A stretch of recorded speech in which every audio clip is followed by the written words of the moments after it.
그래서 다섯 번째 그룹이 포로 귀환 이후에 돌아온 선지자들이 학개, 스가랴, 말라기입니다.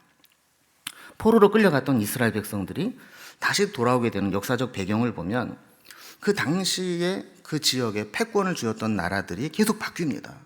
그래서 처음에는 이 북왕국 이스라엘을 멸망했던 아수르가 패권을 쥐다가 바벨론이 일어나면서 아수르를 멸망시키고 세계를 제패합니다. 그런데 이 바벨론을 또 페르시아가 바사라는 나라로 성경에 기록이 되어 있죠. 그 바벨론을 또 함락을 시키면서 세계를 제패하게 됩니다. 이들이 각각 식민지를 통치하는 방식들이 달랐습니다. 우리가 잘 아는 대로 이 아수르는 아주 무자비하게 학살을 하고 강제로 이주를 시키고 혼혈 정책을 써서 민족 정신을 말살하고 아수르의 나라로 하나로 통합하려고 하는 정책을 썼습니다.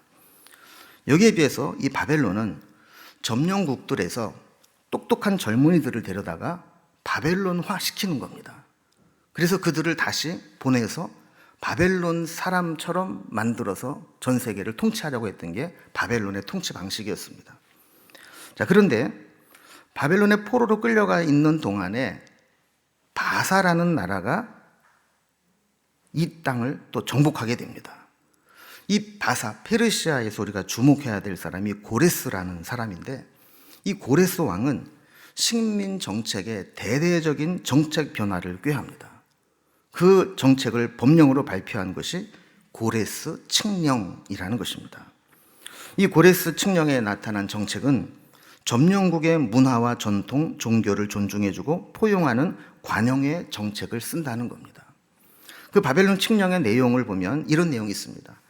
포로가 된 백성을 본국으로 돌아갈 수 있도록 허용하고 각 지역의 종교시설을 복원할 수 있도록 허용한다라는 내용이에요.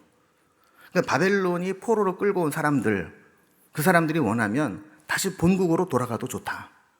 그리고 만약에 너희들이 사고만 안 치고 세금만 잘 내고 말만 잘 듣는다면 너희들이 섬기는 종교도 따로 복원을 해서 섬겨도 좋다. 이게 고레스 칙령의 골자였다라는 거예요. 자, 이렇게 되면서 그들이 포로에서 돌아오게 되죠. 이 돌아오게 될 때 이 역사적인 사건과 활동했던 선지자들을 도표로 좀 설명을 드리겠습니다. 자, 이스라엘 백성들이 끌려갈 때도 3차에 걸쳐서 침공을 받고 끌려갔는데 돌아올 때도 3차에 걸쳐서 귀환을 하게 됩니다. 1차 귀환 때 지도자는 수룹바벨이고 페르시아의 고레스라는 왕 때 고레스 칙령을 받아서 돌아오게 됩니다. 그가 돌아와서 한 주된 사역이 뭐냐면 성전을 건축하는 것이었습니다. 그런데 성전 건축이 쉽지 않았습니다. 주변에 반대도 있고 방해도 있고 또 지치기도 하고, 그 사람들이 성전 건축을 하다가 중단을 해버렸어요. 자, 그럴 때 활동했던 선지자가 학개와 스가랴입니다. 성전 건축이 중단된 것을 책망하고 다시 성전 건축을 재건할 수 있도록 격려하는 그 내용이 학개와 스가랴에서 말씀을 전하고 있는 것이죠. 자, 2차 귀환은 에스라가 인도에서 오게 됩니다. 아닥사스다 왕 때 오게 되는데, 에스라는 별명이 있습니다. 학사 에스라라는 것이죠. 말씀을 잘 연구해서 가르치고 성경 통독 운동을 일으켰던 왕입니다. 그래서 수룹바벨이 성전을 건축했다면 에스라는 성전 건축 이후에 말씀 운동을 일으켰던 왕입니다.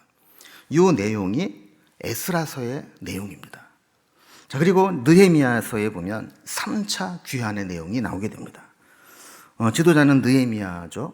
아닥사스다 왕 때 돌아오게 되었고요. 주된 사역은 예루살렘 성벽을 재건하는 거였습니다.